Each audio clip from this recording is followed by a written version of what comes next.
Welcome to the world according to Boyar, where we bring top investors, best-selling authors, and business leaders to show you the smartest ways to uncover value in the stock market.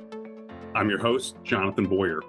I'm really excited about today's special guest, Anthony Scaramucci, founder and managing partner of Skybridge, a global alternative investment firm, as well as founder and chairman of SALT, a global thought leadership forum. Prior to founding Skybridge in 2005, Scaramucci co-founded investment partnership Oscar Capital Management, which was sold to Neuberger Berman in 2001. Anthony also served on President Donald Trump's 16th presidential transition team, and in 2017, briefly served as White House Communications Director. Anthony, welcome to the show. You didn't mention I got fired from the White House, though. Are you just a polite person, or is it the holiday season, or what is it? I figure it's not a great way to start the interview. That was question 4. No, I think so. We can start right there, man. Boom, I got fired from the White House. Hopefully we'll get to 2022, where I think 3 or 4 financial news publications had written my financial obituary. I actually had the words financial obituary written here as a question about the media and wanted to get your perspective on that.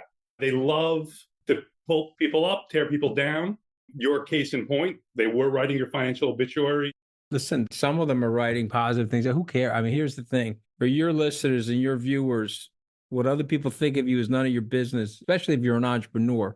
You got to break eggs. You got to push. You got to not allow other people to infect your thought process. And so I've been fired from the White House. Actually, I got fired from Goldman. Did you know that, Jonathan? That was another big firing of mine. I don't think it was technically fired. You got rehired.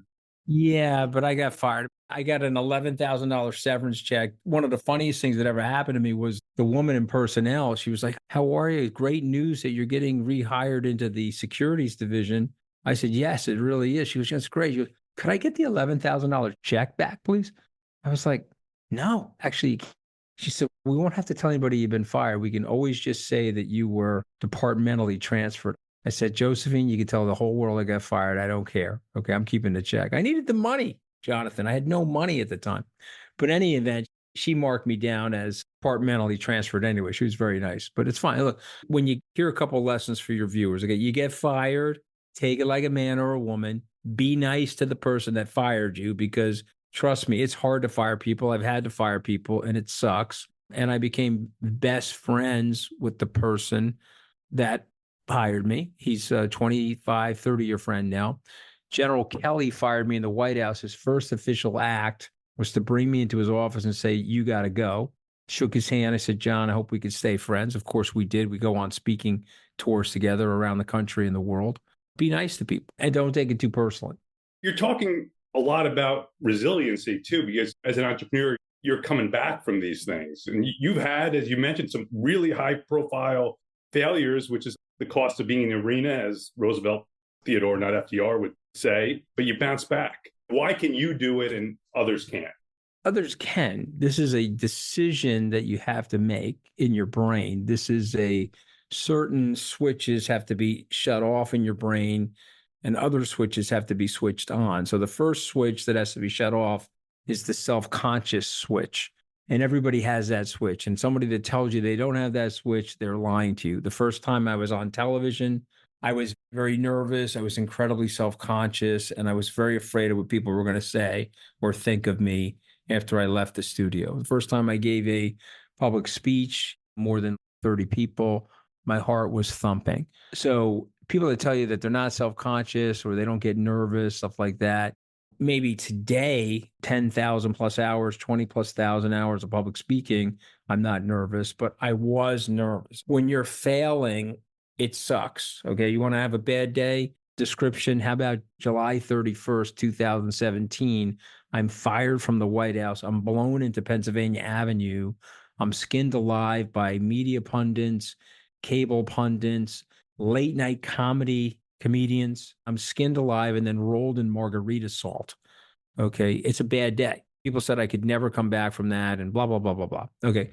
So you just have to make a decision. You shut off the switches of self-consciousness in your brain. You don't take it personally. You have to say things to yourself like, "Hey, you're going to be dead before you know it." There's what Charles de Gaulle said is true. There are graveyards filled with men who once thought they were indispensable. Now they're gone. Or what Mel Brooks says, 96 years young, relax, none of us are getting out of here alive. And so you have to put the whole thing in perspective. Self-conscious switches go down, and then passion switches go on, determination switches go on, testing switches. This is a test for me. Can I get through this? Can I succeed at this? You see what I'm saying? And if you can do that, then you're in the game. Now you're moving. And then you come up with ideas, you come up with strategies, and you keep moving. You don't give up. I had a crisis communications person that gave me the same advice that they gave Billy Bush: run, get under the desk, hide, can't be seen or heard from now that this happened to you. I was like, I'm not doing that. I went on Stephen Colbert. The guy asked me how long I thought I was going to last in the White House. I said, well, geez, I thought I was going to last longer than a carton of milk in the refrigerator. I think I was going to get blown out before the milk spoiled. And then I said, you know what, we're going to turn this into a unit of time, 11 days. So Prime Minister Truss, she lasted 4.1 Scaramucci's. Speaker of the House, Kevin McCarthy, 24.5 Scaramucci's.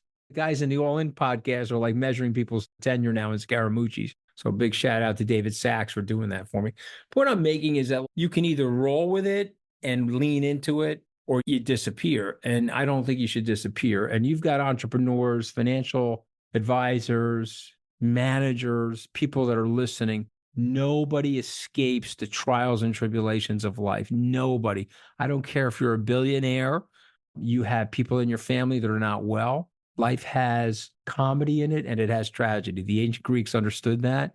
We're all together in the human condition, faced with whatever it is. Okay, unfortunately, this year I lost my dad. He was 88. He died in September. Very hardworking man. A miracle, actually, that he made it to 88, because he was a chain smoker until he was 50, a scotch drinker, a crane operator, a hard, tough guy, but a good man, a very hardworking person. But he died, and everybody dies. God bats 1,000, or the universe bats 1,000. So what are you going to do? You have to live within inside of the rules of life. You can't get agitated at life or bitter that these things are happening. If you're an entrepreneur, you're taking risks, you're going to have setbacks and failures. Sorry to hear about your dad. And I was listening to some of the podcasts, and I heard an unbelievable story you told about him, where you were thinking about where to go to college. You went to Schreiber High School. You had modest means. You got into Tufts, which is obviously a great school. It was $24,000 a year. And he did something unbelievably generous. I don't know if you can tell us what he did. I was listening to it last night, and I couldn't believe it. We're talking about my dad with the life insurance, right? Yeah. That was a big day for me. Everybody has a seminal moment in their life or an epiphany. So I was somewhat wayward in school, decent athlete, high test scores, and I gotten myself into Tufts University. And this is part of the stories I'm going to share with you. A gentleman who's now deceased, his name was John Zanetti. He was my guidance counselor in high school. I spoke fluent Italian. I got into Binghamton, which is a state university, a phenomenal school, by the way. Several of my partners at Skybridge went there, blue-collar kids that went to Binghamton. And Mr. Zanetti came to my parents' home. He had a small house out here on Long Island. He had a cup of espresso with my parents, and he spoke to them in Italian, and he told them, I want Anthony to go to the private school. Let him go to the private school up in Boston. It'll make him more worldly. It'll give him a leg up. It'll be a difficult adjustment for him. And even though one was like 3,000 or 4,000 for the year, the other was 24,000. He's like, you got to do this. He'll figure it out. He'll take loans. He'll pay for it. Blah, blah, blah. So my father, house filled with smoke, listening to the whole thing, said, okay, yeah, no problem. Let me think about it. And about a week later, he handed me a check for $10,000. And I said, Dad, what is this? He said, my union had this life insurance policy. I was giving premium to withdrawals from my checking account. This is the cash value of the policy. So he cashed out the policy, took the cash today, eliminated the life insurance benefit, and handed me the $10,000 check. And he said, listen, it's really all I got. Get you started. I'll give you money from time to time, spending money, petty money, things like that. But this is really what I got to get you started. And I remember taking the check. I remember looking at it. I said, Dad, you gave up your life insurance. Wow, yeah, it's more important. And it was a seminal moment because let's face it, we all have our moments of laziness. We all have our moments of, okay, I'm just going to meander through this. And that was me in high school. And when he handed me that check, I was like, okay, I can't let my parents down. Okay, they want me to do well in school and they want me to try to get to a higher aspiration than they got to.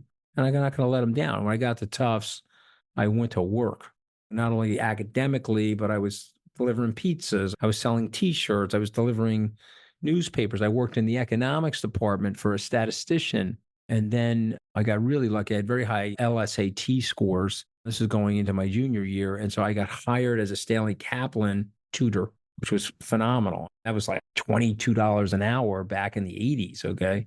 And I was like, okay, great. So every night I was driving over to Wellesley and Newton to the Stanley Kaplan offices, and I was teaching people test taking techniques and how to think about the LSAT, right? Because I had done well. And so anyway, I'm probably being too long-winded, but the point I'm making is that my old man was willing to give up and make a sacrifice to make my life better. I will always remember that. And sometimes when I'm getting my ass kicked, if you're allowed to say that on this podcast, I think of him. Say whatever you want. He said to me, he had another great line I'll share with you. He said, hey, I got the job at Goldman Sachs. My parents had no idea. Okay. In fact, when I told my mother it wasn't a law firm, she was pissed at me. And so she was like, you went to law school. How could you not be a lawyer? Are you sure you're making the right judgment? And I remember I was like in Rosano's Deli in Port Washington, where I grew up. And I was ordering myself a hero.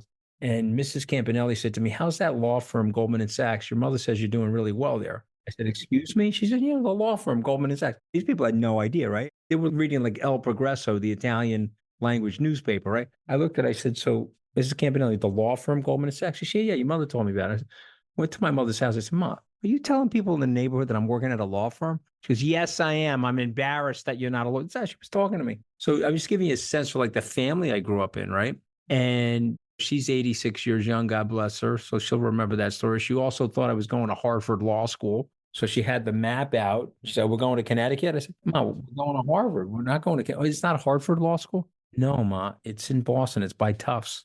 This is the people I grew up with. Okay. So I want to frame it for you, how big of an adjustment it was from going from a blue collar neighborhood into white collar Wall Street. But my dad said something I'll never forget. I got the job. I was ready to start work. My father said, hey, I never want to hear you complain about your job, ever. And I said, what do you mean, Pops? He said, first off, it's indoors, it's out of direct sunlight, and there's no heavy lifting. Okay. And so how can you complain about a job like that? And so whether it was the financial crisis, the David Askin crisis of 94, the long-term capital management crisis of 98, 2008, which I just mentioned, whatever it was, I used to always think of what my dad said. Okay, we're indoors. We're not going to miss a meal. My net worth is down. Big deal. We'll figure it out. Okay, so it's expectations too. We at Boyar Research hope you're enjoying the show. I'd like to take a few moments to tell you about our latest offering. Traditionally, due to its price point, our research has been available predominantly to large investment firms and family offices with considerable assets under management. We made a move to lower that barrier to entry by introducing our newest research product, Boyar Research on Substack. Now you can receive some of the same great investment ideas and the in-depth research that accompanies them for a fraction of our institutional pricing.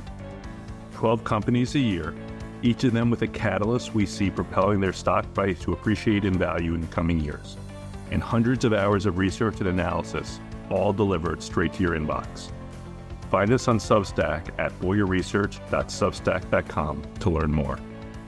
Switching gears a bit, you're a vocal proponent of crypto. I'm a fundamental value guy, and I just don't get it. And I put it in the too hard to analyze pile. But when I see people like Bill Miller, who I have a lot of respect for, investing in it and being a crypto bull, what's the fundamental reason to own crypto?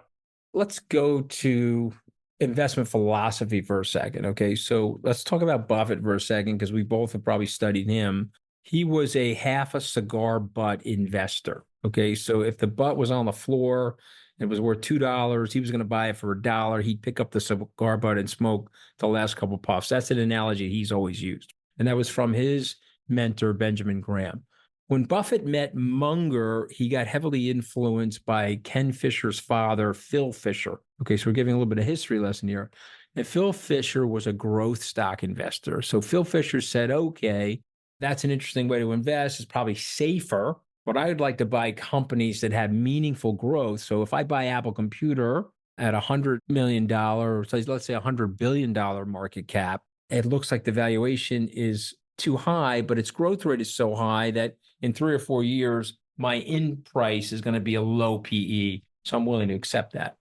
And it took Buffett a while to get there. Okay. And once he got there, he got very comfortable. And lo and behold, Berkshire Hathaway, which has had one of the most spectacular investment performances ever. When I started in this business known as Wall Street in 1988, Berkshire Hathaway's A shares were 4,300. Today, I think they're like 540,000. So just to give you a sense for the staggering returns due to this thinking and this discipline. And I'm sure this is a discipline that you and your team aspired to. But he transitioned. Okay. And now there's another moment. So somebody like Bill Miller has been influenced by Phil Fisher, and he's also been influenced by the venture capitalists and the technologists that he's associated with. And so we were all at the Allen & Company conference in 2000, the Allen & Company media conference. A gentleman by the name of Jeff Bezos gave a presentation, and Jeff said, people are saying that I'm losing money and so forth, but let me explain to you what I'm doing. And I've got these books that I'm selling. You guys have me as an internet bookseller. You see the size of these books? These books are roughly the same size, right? And so I can ship these things around the world easily, and it's helping me reverse engineer and dot plot my warehouses. A result of which, when I turn the spigot on, I'm going to make a fortune, but this is a 10-year project. I wrote it all down. I said, this guy's a genius. I got to own some of the stock. Okay. And I made a terrible mistake because the next guy speaking was Warren Buffett. And Mr. Buffett said, yeah, that's a very nice young man, Jeff Bezos, but he's losing money. And can you believe the valuation of his company is larger than Sears Roebuck, the most storied retailer in the world? And Sears has all of this great real estate. This guy has no real estate, and he's got a website. And yeah, great, great, great. I'm not buying it. Bill Miller loaded the truck on Amazon. Okay. And Bill Miller loaded the truck on Amazon because he saw through technological advancement the digital scaling of that business and the lack of bricks and mortar expenses associated with that business and the digital scaling. Now, at 37, when I heard the pitch, or 36, I wasn't comfortable with it. Okay, because Mr. Buffett was my disciple. I was his disciple, even though he didn't know me, 2 or 3 pictures with him. But intellectually, I was mentored by him. Okay, but Bill Miller saw it. I didn't have the guts. Okay, so I said to myself, I've got to get more in the zone of Bill Miller. I got to start thinking more like him. So when the digital assets came before me in the SALT conference and the Winklevoss twins came to me and they said 2014 what it was, I laughed. I said, I don't understand. This is complete bullshit. And then I put out some kind of tweet, which everyone has a tweet for everything. I said, Bitcoin, I have no idea what it is and I don't care. Caveat emptor. It seems senseless. It's a cryptograph on the internet that someone's ascribing a value to. How could that be worth anything? And then somebody handed me a book from Neil Ferguson called The Ascent of Money. And then I watched the BBC documentary, and Professor Ferguson is a friend of mine. And I read the book and I started ticking off the things that makes money, ticking them off. And I said, okay, this is really makes sense to me that I now have an understanding of why seashells are worth something. I have an understanding why I have a piece of fabric known as a dollar bill or $100 bill in my trouser pocket. It's worth something. Okay. It is a piece of linen and cotton. Go look it up. How do we make bills? 75% cotton, 25% linen. But if I hold it up and I ask you an undergrad philosophy, is it worth anything? No. But if I give it to the usher, if I give it to the maitre d', they're very happy because there's a trust associated with it. And so what you're missing, what you need to get an understanding of quickly, if you want to participate, and if you don't want to participate, that's fine because there's plenty of fish in the sea. But if you want to get it, tick off the things that make money, tick off the things that made a seashell money, a gold coin money, gold itself, a store of value. And lo and behold, you'll find that something like Bitcoin has every one of those things, and it's transportable and it's easy to move. Last point is the blockchain. To understand the blockchain, you need to understand that that's a massive delayering mechanism. It'll take out intermediaries. People don't like and they don't trust each other, Jonathan. That's why we always have third parties to do transactions. You're going to sell me your house. You're going to send me the corresponding bank wiring instructions. I'm going to wire from my bank to your bank. Your bank's going to call you and say, hey, Scaramucci's money's in your account. Then you're going to hand me the deed. But the blockchain is this wonderful, fully transparent, fully distributed mechanism that allows you to transfer value between you and me without a third party. When you understand that, it's going to unleash, and it will continue to unleash, great technological innovation, and it will reduce costs. And that's what technology is supposed to do: improve the quality of your life and reduce costs. We could not do this cell phone call in Web 1 1998. Couldn't do it. But we can do it today. We're like George Jetson talking to each other. Okay. And you have to see the future where the blockchain is going to change the way we transact with each other. Okay. You come to my restaurant, the Hunt and Fish Club. Someday you're going to pay with a stable coin over the blockchain. We're both going to avoid the 3.5% service charge from the credit card. The same way now we make costless phone calls to Europe when they cost $3 a minute 35 years ago. So I'm being long-winded, but I need you to get intellectually adept, and I need you to expand the bandwidth of your thought process. How could a guy like me, age 60, starting with Warren Buffett and ascribing to all of his philosophy, graduating to Phil Fisher and Charlie Munger, how could I be with Bill Miller in Bitcoin? How could I be with Bill Miller? Okay. And the answer is that evolution of thought. Pushing just back on the Amazon example, because you're picking the winner of the 2000 .com bust. You could have bought almost everything else and lost money. Jeff Bezos was the guy. He had the vision. How do you pick the winner in crypto if there will be a winner? You thought you had found it, obviously, with SBF. Lesson learned. How do you find that winner in that analogy? So it's a really good question. If I had that answer, I would be worth 20 or $30 billion. I obviously don't have that answer. So all I can tell you is you have to make a lot of different bets, and then you have to hope that one or two of those work out. And so the space for something like Bitcoin in my portfolio is small. Okay, I'm an advocate of it, and so that's why I've been labeled by the media as a Bitcoiner. But it's small. Now it's becoming large because of appreciation. So if you put a 5% position on in Bitcoin, it goes up 4-1, you got a 20% position in your portfolio. Then you have to make a decision if you want to hive it off or not. But my point is there should be space in your portfolio, 1, 2, 3%, 4%, where you're going to invest in things that may be off the grid. Why? It'll make you smarter. You'll likely lose on a lot of those investments, and that will make you even smarter because you're learning more when you're losing or when you're failing than when you're winning. Okay, winning creates hubris and winning creates arrogance. Losing creates a teaching moment and humility. Okay, a lot of times when I'm winning, I'm reminded of what the ancient Romans did to their emperors. When they came back and they did a triumph, they put the emperor in the chariot and they threw laurels at him, but there was a slave in the chariot with him, whispering in his ear, "You are mortal, you will die." Okay, not to get overly feathery in your brain. Stay grounded. Okay, but a couple of percent here or there, I can name 20 things I missed, 15 things I lost money on. I have a buddy of mine that's on the board, very close friend. He's on the board of SpaceX and Tesla. Okay, his name is Antonio Gracias. If he listens to your podcast, he'll laugh. He came to me 20 plus years ago, and I have this genius friend named Elon Musk. I bought some PayPal privately, and he's my genius friend. I want to introduce you to him, and I want you to invest in his new companies.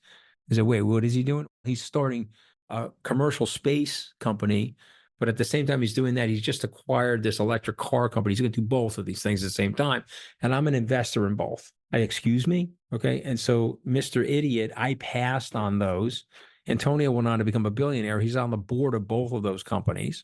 Okay. So you're going to miss things. Okay. But you got to be a happy warrior as an investor. You got to say, okay, I got that wrong. Let me see if I can take some risk and be more open-minded next time.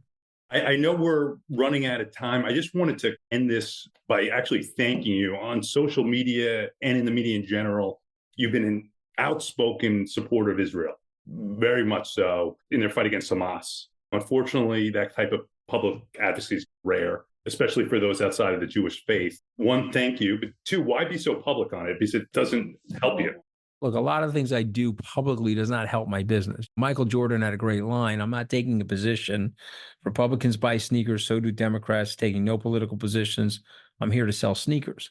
But then you don't really have any effect of change in a society. Okay. When I got into Bitcoin, a lot of people said to me, be quiet about it. If it doesn't work, you'll be humiliated. Of course, it wasn't working. I think they had me sinking in the Bitcoin boat on the front page of the New York Post business section. But we got there 3 years ahead of BlackRock, and we're one of the first investors in the BlackRock Trust that's about to be converted into the ETF. I think you have to take positions in life, even if it costs you money, and even if you get things wrong. You have to take positions in life. I see the Israeli situation with great clarity. Does Israel have the right to exist or does it not?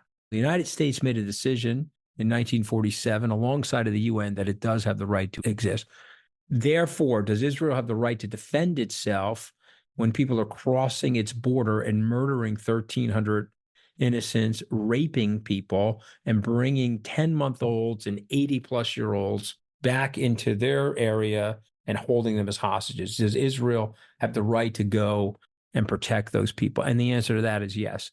Now, there's great casualty and there's great civilian casualties that are going on that I find tragic. And I'm watching CNN like you are, other news outlets, and I see people in the Gaza Strip, which I have visited, believe it or not. I've been to Sderot. I've also been to the Rafah Gate. I've been to Gaza. And I see that with great tragedy. And I do believe there are innocent people that live in the Gaza Strip. They're not all terrorists, and all of that demonization does not work for me. But does Israel have the right to exist? Yes or no? The answer to me is yes. Is there been systemic 5,000 years worth of anti-Semitism in our society? The answer is yes. Now, I didn't think we'd see it pop its head up like this ugly head in my lifetime after the atrocities of the Holocaust, which are 80 short years ago. I didn't see that. Okay. And so therefore I have to speak out against it, because otherwise, if you don't, you're creating space for people to demonize a sect of people that are innocents like everybody else. Okay. And I'll make this point. Sheldon Adelson invited me when I got my ass fired from the White House. He invited me to be the keynote speaker at the Republican Jewish Coalition in November of 2017. I think we had the Israeli ambassador there. I got up there. I looked at the list of Jews. I said, what's going on here? There were no Jews available to give this speech. You had to have a token goy give the speech. The whole place went crazy. And then I said, let me tell you something. I'm going to talk to you as a non-Jew about Jews. And you should pay attention to me, because I grew up in a Jewish neighborhood, Italians, Jews, Irish, probably been to more bar mitzvahs and christenings. Now, let me explain something, okay? You guys have punched over your weight for 5,000 years, but the entire Western canon of liberalism, the entire Western canon of freedom has come from the Torah. Study the Torah. It goes right back to the foundation stone, which the Dome of the Rock is on now, but that was the original temple. And it goes back to the ancient teachings of the Torah, the Ten Commandments, etc., are the bedrock of our laws. They're the bedrock of our liberty. They moved their way into Athens, out of Athens into Rome, Rome into the French Republic, out to the United Kingdom and its constitutional monarchy, and into the United States, its republic. And if you study it, it all comes from the thinking of the ancient Jewish people. And so I stand here before you to tell you that's the first domino. If that domino falls, okay, you're taking out freedom in our society. This idea of freedom is only a couple thousand years old. And this idea of Western liberal democracy, where we can coexist despite our religious thoughts and despite our differences of opinion, okay, is the thing that has awakened the society, and it's created all this economic innovation and growth. If you live in a tyranny or you live in an autocracy, the people at the top get rich and everybody else suffers. And the number one reason why is you lose the predictability and the sanctity of law. And we don't have that yet in this society, and we need to fight against that. And the first domino, okay, and I don't say this to you because you're a Jew. I say it because I believe it in my heart and soul. The first domino is that. And when that domino falls, whether you're Italian, Irish, you pick the sect that you think you're in, that you're protected, you're not. They're coming for you. Okay, the first domino is the Jew, and then the next domino falls, and the next domino falls, and before you know it, like 2/3 of this planet, you're living in a dictatorship or an autocracy. and where people are allowed to be scapegoated for no other reason than the fact that they may practice a different religion than you. Last point, because I know we're in OT, but this is an important point. The Jews have done well. Okay. Now, I'm not saying every Jew has done well, and I'm not trying to be stereotypical, but they have done well. It is a culture of success. They teach their kids to study. They have a culture of success, and there's lots of jealousy associated with that. Okay. And don't forget that. I'm asking people to see through that, and I'm asking people to speak out against it, because if you don't do that, you are threatening the entire system. And this system has made many of us very successful. This has been a wonderfully aspirational system. We went from a family of peasants and coal miners to Wall Street, and we did it in one generation. And you don't do that in tyrannies. You don't do that in aristocracies. You do that in Western, flat, liberal democracies. Anthony, you've been unbelievably generous with your time. As you said, we're in overtime, and I know you have stuff to do. So thank you for appearing on The World According to Boyar, and thank you for your time. Hey, I appreciate being on, sir. And you have a great, happy holiday. I hope you enjoyed the show. To be sure you never miss another World According to Boyar episode, please follow us on Twitter @BoyarValue. Until next time.